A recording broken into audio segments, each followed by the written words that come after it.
Inevitably, along your business growth journey, there comes a time where you're going to hit that solopreneur ceiling. That place where you can't take on any more clients, where you're already at capacity, where you're working around the clock and it's just not feeling worth it anymore. Maybe you're at the point where you've got money coming in, but it's not feeling worth it because it's at the expense of everything else in your life. And so if you are at the solopreneur ceiling, or you're coming up to it, or you know that it was a couple months ago, then this is a video that you're going to want to keep watching. My name is Shelagh Cummins, and I'm the CEO and founder of The Road to Seven. We provide financing, coaching, and training for women entrepreneurs that are on the road to and beyond 7 figures in their business. And one of the things that we help a lot of our women do is to make that first strategic hire to help alleviate some of the pressure in their business.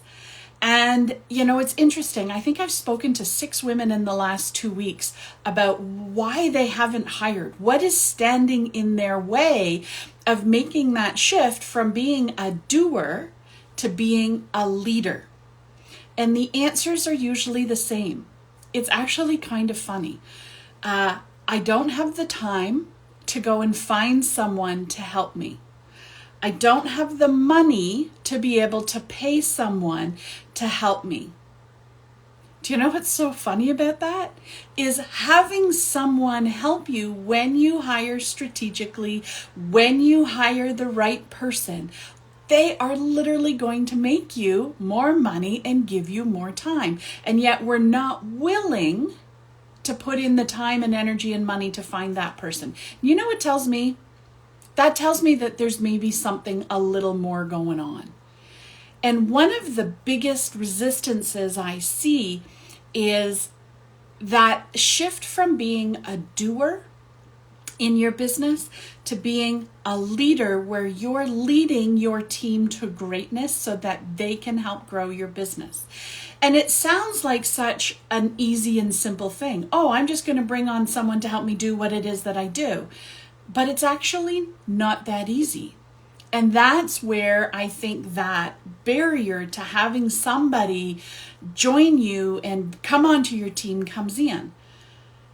The very first, I'm not going to say reason, but I'm going to say the excuse that I hear women say about why they're not hiring is because they don't view themselves as a leader. You see, when you start your business, you've probably monetized something. You're really good at marketing. Maybe you're a great photographer. Maybe you're a whiz at numbers and bookkeeping. Maybe you're coaching people to live their best life. You've monetized a skill that you have. You have figured out how to bring clients into you and your web through techniques and strategies and the style that you have. In order for you to have somebody else help you with fulfillment, or have somebody help you with marketing, or have somebody else help you behind the scenes with your numbers or with managing your clients, it means that you're going to have to give up a little bit of control. And here's what I know about type A, goal-oriented, highly focused, action-making women. They don't always like to give up control. And so we start doing things like, well, I can't bring anybody on because people have just hired me to do what it is that I do. Or I'm the only person who can capture my voice and be able to share what I do. Or I'm the only person who can edit the photos behind the scene. I have my own style and it can't be replicated by anybody. And we use these excuses to convince ourselves that we are literally the only people on the planet. We are God's gift to the earth to do these things in our business. And listen, there is some truth to what you're telling yourself. You are really good at what it is that you do. And there are other people that are also really good at what they do who can help you, but you've got to be willing to give up the control. Another excuse or reason that I get told of why people haven't hired is that they don't see themselves as a leader. They've never had experience either managing a team, or they've convinced themselves that they're no good at leadership. And in fact, that was a story that I held for a very long time, is that I'm not good at managing people. What I've learned over the last decade of doing this work and having team members and bringing people on and other people leaving is I am very good at managing people. What I'm not is somebody who's going to take a ton of time with my team. And actually, I was talking about it in our program. We had our group open office hours this morning, and I was talking about how part of my interview process, I am straight up with the people that are applying, and I say to them, listen, I value you. I value your time. I respect you incredibly. If something's not going well, I'm going to expect you to speak up and tell me. I'm always open to doing something differently. But I move so fast. If I'm emailing you something or putting something in our project management software, I'm probably going to forget to use pleasantries. I forget the, hi, so-and-so, how are you today? I hope you had a great weekend. So the email is going to look like, hi, please can you create a new opt-in page for this? Here's the collateral. Thanks. Talk to you on Wednesday at our call. Like that's what the communication goes. And so it's not that I'm not a good leader. It's that I have a very direct style. And not everybody jives with that, and that's okay. But you know what? The right people do. And listen, Colleen's been with me for over 4 years now. Dee's been with me for over 3 years. Emily, who manages the podcast, she's been with me for over 3, maybe 2.5 years. I keep people with whom I work really well. I actually am a good leader. But if I didn't allow myself to really understand my leadership style, the how I show up, how I communicate, how I encourage them to be the best version of themselves, how I help them be seen and heard and understood, then I wouldn't actually see myself as a leader. So we've got to take that risk sometimes. You know, the other thing I've seen is people will say to me, well, I've hired. So there's two things. One, I've hired, but I'm still doing everything. And I'll say, well, tell me a little bit more about that. And this one woman I spoke to, she said, well, I've hired someone to help me with the copywriting to use on my website. And I said, that's terrific. How'd it go? She's like, well, I just spent the last 4 hours rewriting the copy for my website. And I said to her, how much did you pay to have that website copy done? She said, oh, about $2,500. And I said, but it's just cost you 4 hours. And I happen to know that her billable is over $500 an hour. So it's just cost her, $2,000 of her own time to do work that she's already paid $2,500 for. Like, what the heck? Why is she doing it? And it's because we're not giving feedback.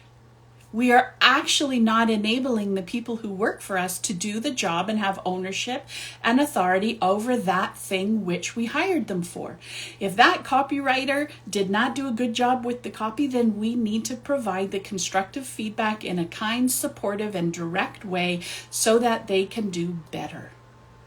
So if you've hired somebody, but you're doing their job for them anyway, you, number one, need to let them go. And number two, you've got to be examining your own behaviors and your own decision making and your own leadership, because that just doesn't make sense.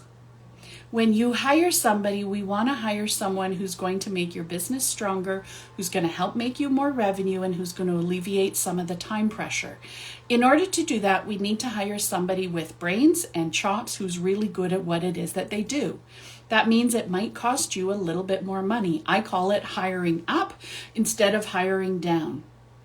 When you hire up, you're able to put the KPIs, you're able to put all of the different pieces into place so that they can get the results for your business.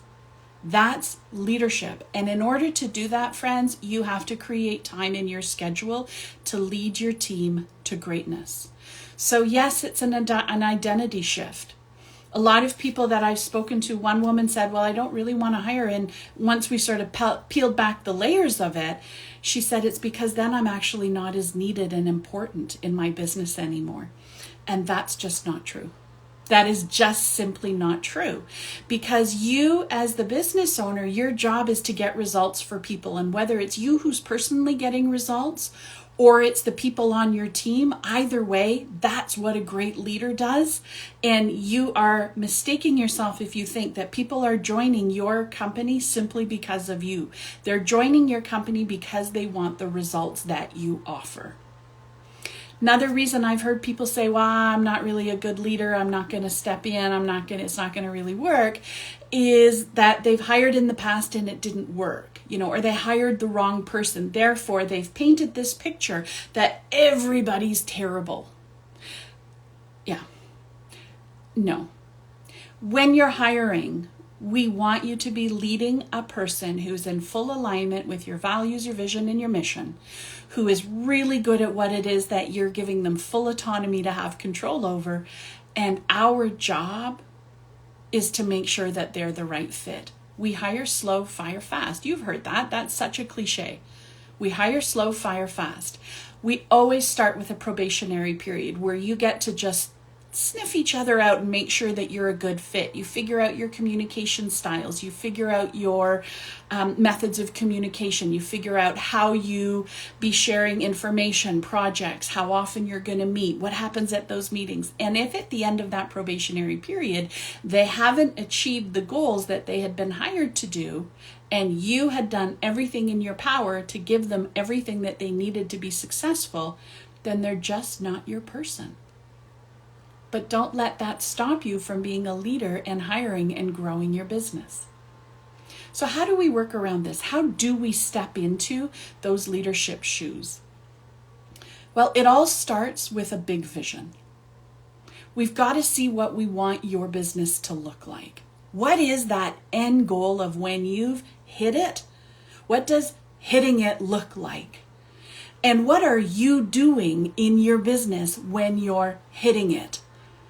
Are you doing everything that you're doing today, or have you, and I hope that the answer is yes, have you got a vision of you doing your genius, that which you love doing, where you are just shining and being able to show up in your place of power and bring your A game every day because you love your work?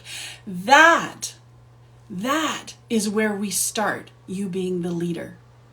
And then the next question is, well, if I'm here and I want to get here, number one, what has to happen? But very closely followed by what is, who do I need to bring into my sphere to help me?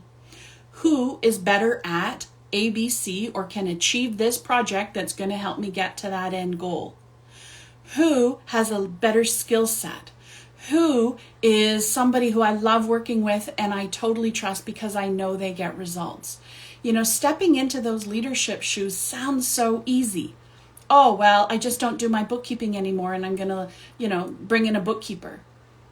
When you're leading your company through growth, you are not doing all the pieces, but you are leading the people that are doing all the pieces. You are supporting them to show up and be the best version of themselves. But if you don't even give yourself a chance, if you don't even try it, or you stop yourself before you even get to the place of having someone on your team, then you're not giving yourself a chance to be a leader. I'm running a new 3-part masterclass about being the leader as you lead your company to growth. It's called The Leader because we all know that I'm very not fancy when it comes to naming my programs. But I also know that I teach what you need to know.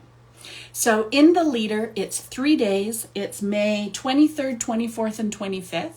We'll meet for 2 hours each day. And every day I'm going to help you get closer to stepping into being the leader in your company so you can start scaling, so you can start on your journey from where you are today to where it is that you want to go.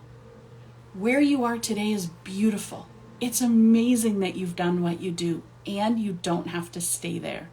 So if you'd like more information about the Leader Masterclass, just pop the word leader down below or send me a DM with the word leader and I will send you all the details so you can get signed up.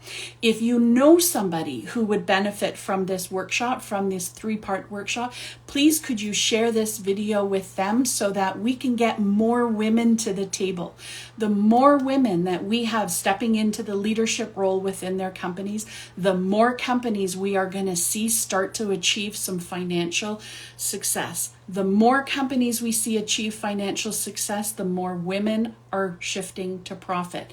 The more money you put in the hands of women, the better our world. We're the largest contributors to charities.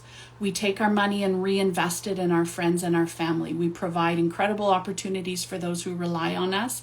We use our money for good. And so it all starts with that idea and accepting that you are a leader. Whether you've done it before or not, we all have it in us. So I will see you again next week.